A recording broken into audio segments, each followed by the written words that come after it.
Hi guys, this is Ian here from Australia. I just want to show you our new brooder for our quails. So these ones just hatched today. Put them in, it's the first time using it. Quite excited. Looking from the side, as you can see there's some vent holes which I've actually taped up. So there's only left two slits on the left hand side. And here is the front view of it. And here's the right hand side. Same thing there with the ventilation I've taped up, leaving two only. And looking at the front, there is sliding windows. It's 37 degrees in there at the moment. Let's just keep it warm. And one for the right hand side. So it's quite nice. And just want to make note of the left hand side. That is a temperature gauge. It's a bit dark in there. Let's see if I can zoom in and get a bit of light onto it. There we go. 50% humidity, 36.8 degrees. So as you can see, I've got that temperature probe comes down. And that's another one there. See, that's the bigger one, and that coincides pretty much 37.0, 36.8 degrees. Yeah, 36.9. So it's pretty close, and that gives you a secondary temperature gauge to work with, and that has a humidity, of course, and they can be placed. These two probes can be placed anywhere you want to take any readings. You can even have this one externally if you want, just to see what the outside temperature is. So yeah, so it's handy to have two temperature gauge. That's the thermostat. That's just a temperature gauge with humidity. And this one here, the first switch, turn it off, which controls the thermostat unit and gives power to the heat lamp on the left hand side. So turn it on, and it's reading. There's quite a few settings that can be set on here, but the basic function is minimum and maximum, when to turn off, when to turn on. So I've set it at 37 degrees. At the moment it's 36.3, so it's on. So moving down the line, that's the temperature probe.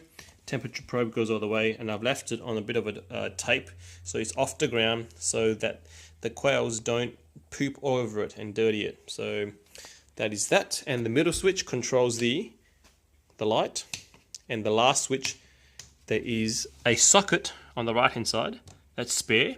Middle one is the light, the actual globe for the light, and the left hand side is the heat element. So the left hand side is the main switch, which is that. Middle switch is that. The third one is actually linked to the first one, so you can actually have two heat lamps connected there if you want to, but generally one would do. And moving down to the bottom of the brooder, check that out. That's a poop tray which can be pulled out.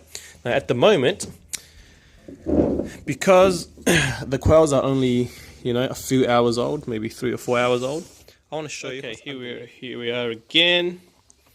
Now that's to show you that is the bottom of the tray that the quail stands on, and when they poop, the poop falls through. But at the moment, because they're only a few hours old, we put this absorbent mat on it for about, I reckon about, because the quails grow very, very fast, for about 4 days, 3, 4, 5 days, and by that time they would have grown and their feet would be able to stand on this, the mesh, the steel wire mesh underneath, and then they can poop and do all their business, and we will collect it from the bottom, right there, and empty it regularly to keep it clean. And yeah, just a quick photo of the wire mesh floor.